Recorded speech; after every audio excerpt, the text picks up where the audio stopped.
how are you all? I hope you all are fine and healthy. आज हम HTML tables के बारे में डिस्कस करने वाले हैं. Tables are very useful to arrange in HTML. Table बहुत ही यूजफुल हैं अरेंज करना HTML में. They are use very frequently by almost all web developer. ये फ्रीक्वेंटली यूज होती हैं, almost all web developer use करते हैं, सभी वेब डेवलपर यूज करते हैं. You will create a table in HTML, XHTML. आप HTML में XHTML में यूज कर सकते हैं, क्रिएट कर सकते हैं यूजिंग करके table tag. Following tag are helpful in creating table. कुछ टैग हेल्पफुल हैं क्रिएट करने में टेबल्स को, जैसे कि फर्स्ट हमारा TR टैग है. TR tag, this tag is use to create a row in a table. ये टैग यूज करा जाता है रो क्रिएट करने के लिए टेबल में. The TR is a container tag. TR container tag है and need to be close with TR tag, और इसे ज़रूरत होती है क्लोज करने की TR टैग से. The syntax of using TR tag within the table as follow. जो सिंटैक्स यूज होता है TR टैग का टेबल के अंदर वो इस तरीके से होगा. Table border is equal to TR tag को क्लोज करा, फिर टेबल टैग को क्लोज करा. मैंने बताया था जब हम स्लैश लगा देते हैं तो हमारा टेबल जो टैग है वो क्लोजिंग टैग होगा. जब तक हम स्लैश नहीं लगाते तब तक हमारा टैग ओपनिंग टैग होता है. उसके बाद है TH tag. This tag is use within the TR. ये टैग TR के अंदर यूज कर जाता है. Tag and create a header. ये टैग क्रिएट करता है header cell of the table, header cell of the table.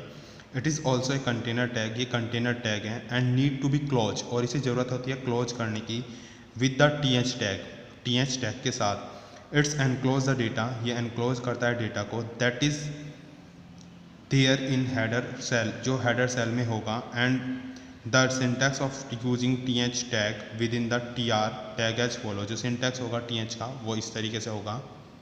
जो हमारा सिंटैक्स है वो इस तरीके से होगा. TH header cell data for the first column, header cell of the data for the first column. TH header cell data for the second column, second column के लिए. फिर TR क्लोज होगा. फिर TD tag. This tag is use within the TR and create a data cell of the table. ये tag TR में होगा और create करेगा data cell of the table. It enclose the data that is appear in a data cell. ये appear होगा data cell में. The syntax of using TD within TR tag is as follow. TR tag में कैसे होगा. TD first data cell value, पहली data cell value. TD second data cell value, second data cell की value. और TR. Attributes of table tag are listed below. Attribute कौन से होंगे table tag के वो हम डिस्कस कर लेते हैं. एट्रीब्यूट्स में अलाइन होंगे. अलाइन यूज क्या होगा. Specify the horizontal position of table with in web page window. Web page window पर उसकी position. The value of this attribute में लेफ्ट, सेंटर और राइट. जो वैल्यू होगी वो लेफ्ट, सेंटर या राइट हो सकती है. टेबल अलाइन लेफ्ट कर सकते हैं हम. Width, control the width of entire table. जो हमारी विड्थ है टेबल की उसको हम इससे कंट्रोल कर सकते हैं. जैसे हमने विड्थ दे दी 100. Border, place a frame around the table. Place कर सकते हैं frame around the table, table के पास. The dimension is optional. Dimension optional होगा. Table border is equal to 3. Border colour adds a colour to the border of a row और cell. Add कर सकते हैं बॉर्डर रो और सेल पे. Border colour जैसे हमने नेवी ले लिया. BG colour, add a colour to the background of row और सेल. ऐड कर सकते हैं कलर को बैकग्राउंड के रो और सेल में. जैसे BG colour is equal to yellow. हमने एक प्रोग्राम लिखा HTML. सबसे फर्स्ट हम HTML टैग लिखते हैं HTML. फिर head, title, example of HTML. Body BG colour yellow, text red. Yellow में टेक्स्ट रेड ले लिया. टेबल बॉर्डर 1 ले लिया. TD में हमने रो 1 कॉलम 1 TD फिर रो 1 कॉलम 2 TD क्लोज करा. उसके बाद TR क्लोज करा. TR ओपन करा. TD में हमने रो 2 कॉलम 1 TD क्लोज करा. TD में रो 2 कॉलम 2 क्लोज करा. उसके बाद TD करा, TR को क्लोज करा, फिर बॉडी को, फिर HTML को. जब हम प्रोग्राम को सेव करेंगे उसका आउटपुट देखेंगे. उसका आउटपुट इस तरीके से आएगा. येलो बैकग्राउंड में कलर आ रहा है और रेड कलर से टेक्स्ट लिखा हुआ आ रहा है क्योंकि हमने टेक्स्ट रेड डाला है इसलिए रेड आ रहा है. Table heading, the TH element. Table heading can be define using TH element. Table heading को डिफाइन कर सकते हैं यूज करके TH एलिमेंट का. This tag will be put इस टैग को पुट करा जाएगा to replace T D tag को रिप्लेस करेंगे which is use to represent actual data, जो यूज करा जाता है रिप्रेजेंट करने के लिए actual data. Normally you will put your top row as table heading, आप नॉर्मली यूज कर सकते हैं, पुट कर सकते हैं टॉप रो को टेबल हेडिंग के लिए। Show below, otherwise you can use th element at any place, आप यूज कर सकते हैं th एलिमेंट को किसी भी प्लेस पर। अब हम बात कर लेते हैं टेबल बैकग्राउंड की। टेबल बैकग्राउंड में you can set background using the following two ways से आप सेलेक्ट कर सकते हो। Using BG attribute, BG colour attribute, BG colour attribute में आप सेलेक्ट कर सकते हो बैकग्राउंड का कलर फॉर होल टेबल और जस्ट फॉर वन सेल, आप पूरी टेबल के लिए या फिर एक सेल के लिए। Using background attribute, background attribute कैसे कर सकते हो? You can set background image for whole table और जस्ट फॉर वन सेल, पूरी टेबल के लिए या फिर एक सेल के लिए। एक एग्जाम्पल दिया हुआ है HTML head title, example of HTML, table border is equal to 5, table border हमने 5 दिया है, बॉर्डर कलर दिया है ग्रीन, बीजी कलर दिया है कैन, और TR के अंदर TH कॉलम 1 TH क्लोज करा, TH कॉलम 2 TH क्लोज करा, TH ओपन करा, कॉलम 3 और क्लोज कर दिया, फिर TR को क्लोज कर दिया। TR के अंदर हमने TD दिया रो स्पैन, हमने रो को स्पैन कर लिया, रो स्पैन 2 रो 1 सेल 1 TD, ये हमारी रो स्पैन करी गई है, मतलब कि हमने मर्ज कर ली। फिर हमने TD बीजी कलर रेड रो 1 cell 2 TD row 1 cell 3 TR close कर दिया, TR TD कॉल स्पैन करा रो 3 सेल 1 TD क्लोज करा, TR क्लोज करा, टेबल क्लोज करा, बॉडी करा और HTML करा। अब हम इस प्रोग्राम को सेव करने के बाद जब रन करेंगे तो इस तरीके से हमारा आउटपुट आएगा। ये हमारा, हमने रो को स्पैन करा था तो रो स्पैन होकर आई, ये कॉलम स्पैन करा था तो कॉलम स्पैन होने के बाद आई।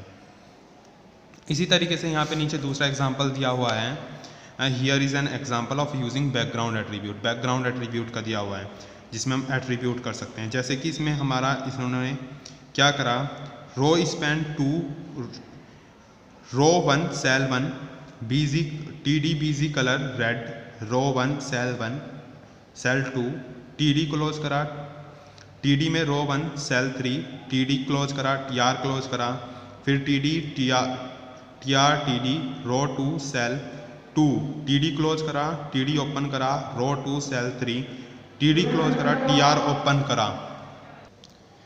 उसके बाद TR के अंदर TD कॉल स्पैन करा 3 बैकग्राउंड D करा, फिर हमने गर्ल डॉट JPG रो 3 सेल TD को क्लोज करा, TR क्लोज करा, टेबल बॉडी और HTML को क्लोज करा। जब इस प्रोग्राम को सब सेव करके हम रन करेंगे तो आउटपुट कुछ इस टाइप का होगा, क्योंकि हमने इस पर्टिकुलर सेल के अंदर कलर यूज किया हुआ है। अब हमारी टेबल हाइट एंड विड्थ है। You can set a table width and height using width and height attribute, आप सेट कर सकते हो टेबल की विड्थ और height attribute. Specify table width और height in terms integer value और in terms of percentage, integer value या terms of percentage में आप कर सकते हो। अवेलेबल स्क्रीन एरिया, एग्जांपल जैसे दे रखा है इन्होंने, टेबल की हाइट हम कैसे करेंगे, टेबल बॉर्डर 1 लिया, विड्थ 300 कर दी, हाइट 100 कर दी, तो अब जो हमारे कॉलम और रो बन के आए वो उसके अकॉर्डिंग बन के आए। जैसे कि इन्होंने रो 1 कॉलम 1 रो 1 कॉलम 2 ये हमने डाले हुए हैं, तो इनकी हाइट देखिए आपकी विड्थ 300 है और हाइट 100 है, जो हमने सेट करी उसके अकॉर्डिंग आए। अब इन्होंने दिया है using table caption, table caption कैसे यूज़ करना है, the caption tag will serve a title और एक्सप्लेनेशन, कैप्शन सर्व करता है टाइटल या explanation, and show up at the top of the table, और शो करा जाता है टॉप ऑफ द टेबल पर। It is a container tag, ये कंटेनर टैग होता है, and has one attribute called align, और एक एट्रीब्यूट होता है जिसे हम बोलते हैं अलाइन। कैप्शन के अंदर एक एट्रीब्यूट होता है जिसको हम बोलते हैं align. The align has 2 value, align की 2 वैल्यू होंगी, टॉप और बॉटम, टॉप वैल्यू होगी और बॉटम वैल्यू होगी। By default text is also align to the centre, by default text align करा जाता है सेंटर में horizontally. By top and bottom we are referring, top और बॉटम से हम रेफरिंग करते हैं to the entire table, entire table को। Caption will default to the table if not otherwise specify, अगर अदरवाइज स्पेसिफाई नहीं करा गया है। जैसे कि प्रोग्राम दे रखा है HTML head title example of HTML, table border 1 caption में this is a caption, caption TR TD row 1 column 1 TD close, TD row 1 column 2 TD close, TR close, table close, body close और HTML close. जब इस programme को run करेंगे, हम save करने के बाद रन करेंगे तो ये लिखा हुआ आ गया, दिस इज ए कैप्शन। ये हमने मैसेज डाला था कैप्शन के अंदर, वो हमारा कैप्शन लिखा हुआ आएगा बाय, ये हमारा अलाइन करा जाता है। इसका वन एट्रीब्यूट होता है जिसको हम बोलते हैं अलाइन। अब हमने चैप्टर डिस्कस कर लिया, हम एक बार पॉइंट टू रिमेंबर्स इसके पढ़ लेते हैं। UL अनऑर्डर लिस्ट के लिए यूज़ करते हैं जिसमें हम बुलेट्स यूज़ करते हैं। OL ऑर्डर लिस्ट के लिए यूज़ करते हैं जिसमें डिफरेंट लिस्ट होंगी, नंबर्स होंगे या फिर हमारी कोई सीक्वेंस होगी। अनऑर्डर लिस्ट कलेक्शन होता है रिलेटेड आइटम का, कोई स्पेसिफिक ऑर्डर या सीक्वेंस नहीं होती। आप टाइप कर सकते हैं एट्रीब्यूट, स्पेसिफाई करते हैं type of bullets you like. You can start attribute to specify beginning of any index, आप स्टार्ट कर सकते हैं एट्रीब्यूट किसी भी इंडेक्स की बिगनिंग से। क्रिएट कर सकते हैं टेबल HTML में यूज करके टेबल टैग का। आप जो टैग यूज करते हैं क्रिएट करने के लिए रो और टेबल में, tag use within TR tag create a header cell of the table. TR tag create करता है header cell of the table. Tag is use within the TR tag created data cell of the table, create करता है data cell of the table. और caption tag serve करता है title, explanation and show the top of the table, और show करा जाता है ये हमारा टॉप ऑफ द टेबल। तो HTML में हमने पढ़ा HTML थर्ड में कि हम कैसे कोई लिस्ट बनाएंगे, ऑर्डर लिस्ट बनाएंगे, अनऑर्डर लिस्ट बनाएंगे, या फिर हम ऑर्डर लिस्ट बनाएंगे, अनऑर्डर लिस्ट बनाएंगे, या फिर हम किस तरीके से अपने टेबल बना सकते हैं। Thank you.